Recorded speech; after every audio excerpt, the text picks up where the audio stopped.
Assalamualaikum warahmatullahi wabarakatuh. Salam sejahtera bagi kita semua. Perkenalkan, kami dari kelompok 2 yang terdiri dari Maulil Syahidah, Nur Kamilah, dan Senar Dian Wahid. Ingin menjelaskan jurnal mengenai kerangka konseptual internal faktor efektivitas audit syariah di bank syariah. Karangan Latifah Al-Ghobri dan Syekh Musa Al-Hasbi, Yones Soli, dan juga Umar Alaidin. Dan juga kami berterima kasih kepada Pak Sepki Mardian selaku dosen pembimbing mata kuliah Audit Syariah. Baik, selanjutnya ke materi pertama, yaitu latar belakang. Global Report on Islamic Finance 2018 menyatakan bahwa sektor perbankan syariah dianggap sebagai elemen utama dari industri keuangan syariah. Industri ini telah berkembang pesat dalam beberapa tahun terakhir. Tercatat nilai aset mendekati 1,72 triliun US dollar yang dikelola oleh lebih dari 505 lembaga keuangan Islam atau IV.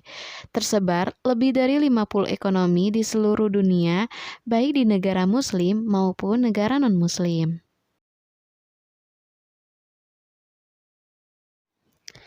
Berdasarkan temuan beberapa penelitian, internal audit syariah harus dilaksanakan di bank syariah atau IB untuk mencapai tujuan berikut. Yang pertama, untuk memenuhi maqasid syariah atau tujuan hukum Islam. Yang kedua, untuk menghindari kemungkinan resiko ketidakpatuhan syariah. Dan yang ketiga, untuk mendapatkan kepercayaan dari pemangku kepentingan dengan membangun pemerintahan syariah yang kuat, yang membutuhkan alat pengendalian internal seperti internal audit syariah. IB harus meningkatkan kerangka audit syariah mereka dan memastikan bahwa semua transaksi dan produk mereka sesuai dengan syariah, mempertimbangkan pertumbuhan dan keberhasilan perbankan dan keuangan Islam. Ini yang menyebabkan panggilan untuk mengembangkan audit syariah secara rinci. Pertama, tinjauan pustaka. Tanggung jawab mendasar Islamic Bank adalah memastikan bahwa mereka sesuai syariah, dan ini dapat dilakukan dengan memperkuat efektivitas tata kelola syariah yang terdiri dari internal audit syariah dan fungsi tinjauan internal syariah. Dalam internal audit ada beberapa masalah, salah satunya adalah kesenjangan harapan, dan salah satu dari kesenjangan harapan itu adalah kesenjangan kinerja yang dapat dikategorikan menjadi dua jenis. Yang pertama adalah kesenjangan standar yang kurang, yang terletak antara pedoman dan standar audit yang ada, dan apa yang diharapkan masyarakat dari mereka. Tipe yang kedua adalah kesenjangan harapan kinerja, yaitu kesenjangan antara standar kinerja yang diharapkan dari auditor dengan apa yang dipraktikkan dalam realita. Di sini ada perbedaan pendapat antara audit syariah dengan audit konvensional. Ada pihak yang menyatakan bahwa tujuan dari audit internal syariah mirip dengan audit di lembaga keuangan konvensional.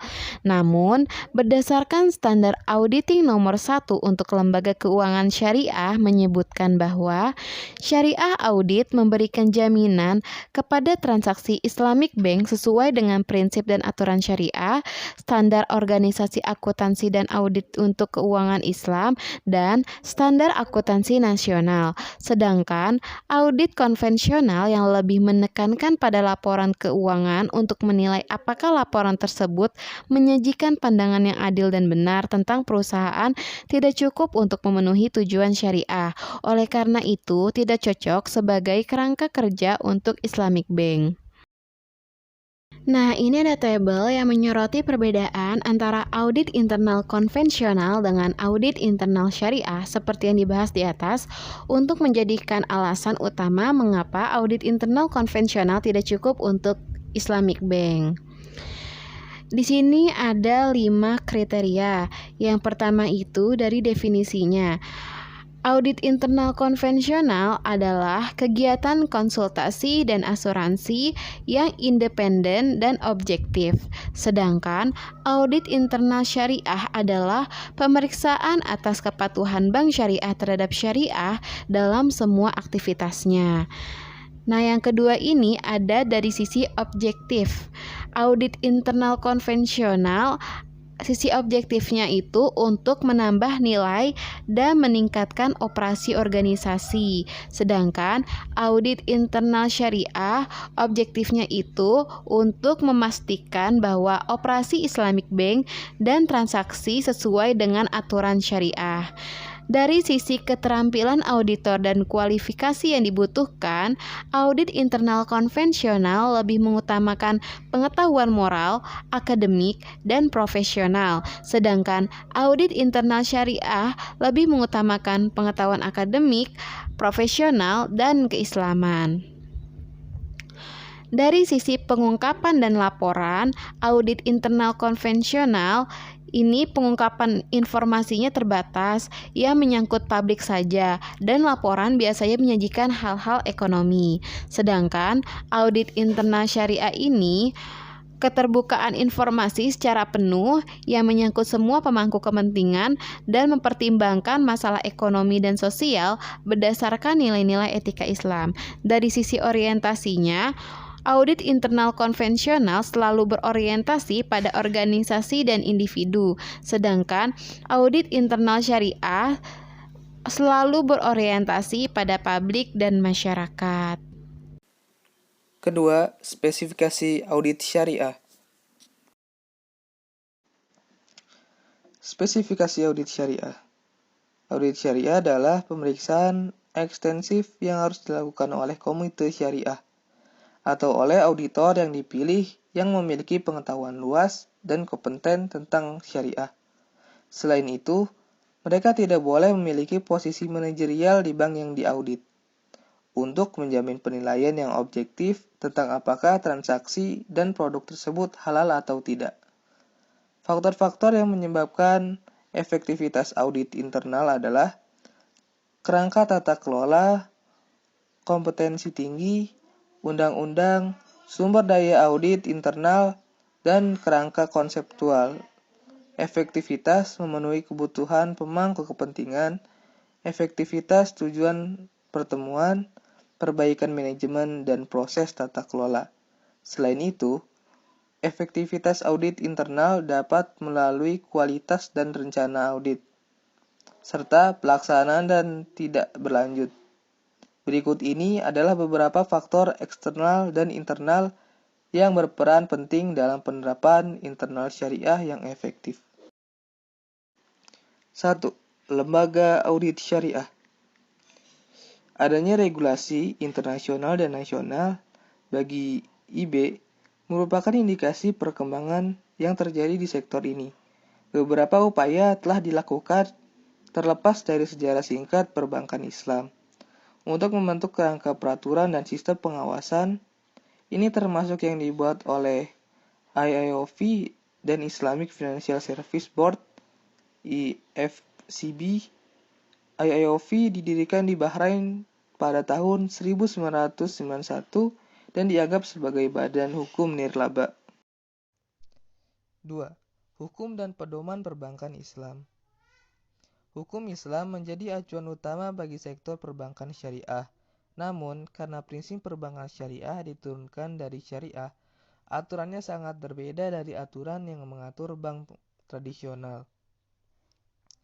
Abu Bakar menyatakan bahwa terlepas dari pentingnya pengawasan syariah itu, tidak akan cukup efektif kecuali ada undang-undang yang mewajibkan semua IB memiliki DPS dan memperluas semua peraturan yang diperlukan untuk memiliki syariah yang efektif. Selain itu, Abu Bakar merekomendasikan agar pengelolaan pengawasan syariah mendapat perhatian yang tinggi untuk memastikan keuangan syariah berada pada jalur yang benar. Ketiga, auditor eksternal syariah. Pekerjaan auditor internal berbeda dengan auditor eksternal. Auditor internal syariah menilai kepatuhan syariah dengan menilai tata kelola, kontrol dan pemantauan IB, sedangkan tugas auditor eksternal memberikan opini independen tentang transaksi bank. Ketiga, auditor eksternal syariah. Pekerjaan auditor internal berbeda dengan auditor eksternal. Auditor internal syariah menilai kepatuhan syariah dengan menilai tata kelola, kontrol dan pemantauan IB, sedangkan tugas auditor eksternal memberikan opini independen tentang transaksi bank. Ketiga, faktor internal audit syariah. Faktor internal untuk audit syariah internal yang efektif. Yang pertama yaitu Dewan Pengawas Syariah.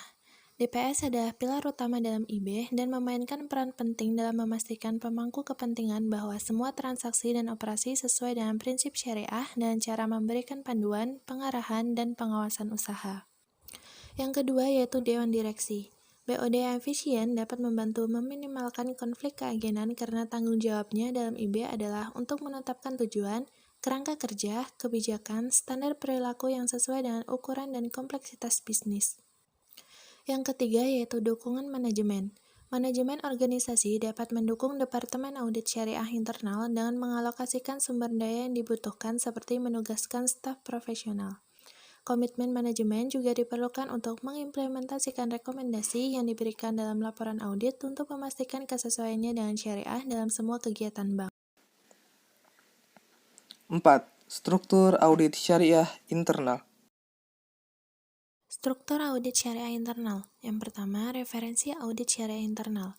Referensi ini mencakup hal-hal berikut, yaitu perundang-undangan yang terkait dengan IB seperti hukum perbankan syariah, resolusi International Islamic Fiqh Academy dan standar AAOIFI, dan manual audit syar'i. Yang kedua yaitu piagam audit syariah internal.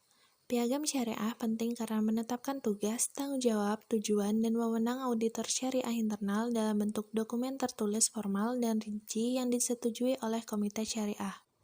Ketiga, yaitu rencana audit syariah internal. Rencana audit syariah tahunan harus mencakup pengenalan umum yang menunjukkan tujuan dan ruang lingkup audit, serta tujuan audit yang dapat direngkas sebagai berikut, yaitu semua kontrak, transaksi, produk, dan perjanjian layanan sesuai dengan syariah dan didukung oleh SSB. Yang keempat yaitu manual audit syariah internal. Manual audit didefinisikan sebagai seperangkat metode yang mengacu pada Departemen Audit Syariah untuk mendapatkan informasi valid yang mengarah pada kepuasan auditor internal tentang komitmen perusahaan yang diaudit terhadap prinsip-prinsip syariah. Kelima, persyaratan auditor syariah internal. Persyaratan auditor syariah internal. Yang pertama, objektivitas dan independensi. Objektivitas adalah di mana penilaian dan penilaian auditor tidak terpengaruh oleh tekanan apapun. Independensi adalah kebebasan dari kondisi yang mengancam kemampuan aktivitas audit internal untuk melaksanakan tanggung jawab audit internal secara tidak memihak. 2. Kompetensi. Kompetensi audit internal sebagai perpaduan antara pengetahuan dan keterampilan yang merupakan hasil pendidikan dan pengalaman. 3. Proses audit internal syariah. Proses audit terdiri dari 5 elemen, yaitu persiapan, perencanaan, pelaksanaan, dan dokumentasi, pelaporan, dan tindak lanjut. Tahap-tahap proses audit internal syariah, yaitu yang pertama persiapan. Audit rencana harus dikembangkan dengan cara yang sesuai yang mencakup pemahaman penuh tentang operasi organisasi dalam hal produknya, anak perusahaan, afiliasi, dan divisi. Yang kedua, tujuan umum dan khusus dan menyiapkan rencana untuk audit. Salah satu persyaratan IA adalah bahwa auditor harus membuat rencana yang memadai untuk memperoleh temuan audit yang berguna dan membuat rekomendasi yang sama. Yang ketiga, menyiapkan formulir dan melaksanakan fungsi audit. Pada tahap ini dilakukan penyusunan formulir review dan agar efektif, perlu dirancang formulir tersendiri dan khusus untuk setiap kegiatan yang dilakukan bank. Yang keempat, pelaporan. Mencakup pendapat auditor syariah internal dan rekomendasinya untuk memperbaiki di masa depan dan tindakan korektif yang disarankan. Yang kelima, tindak lanjut. Tugas audit internal tidak dapat dipenuhi kecuali auditor mengeluarkan laporan, menindaklanjuti hasil dan memastikan bahwa hasil yang diinginkan dipertahankan. Keenam, kesimpulan. Kesimpulan, audit syariah menjadi sangat penting karena dianggap sebagai salah satu alat yang memperkuat tata kelola syariah dan akibatnya meminimalkan pelanggaran atau resiko yang dapat berupa resiko internal atau resiko eksternal. Audit syariah internal berbeda dari audit tradisional karena audit syariah memiliki cakupan yang lebih luas, yaitu mencakup keseluruhan pekerjaan yang penting untuk memberikan opini yang terinformasi tentang apakah IB mengikuti pedoman dan fatwa syariah yang dikeluarkan Komite Syariah IB atau tidak. Kerangka audit internal syariah memiliki peran penting dalam memantau dan mempertahankan tujuan IB dengan memitigasi risiko ketidakpatuhan syariah yang dapat ditemukan dalam produk, aktivitas, dan operasi. Faktor-faktor yang mempengaruhi audit internal meliputi faktor eksternal dan internal, serta struktur proses dan persyaratan audit syariah.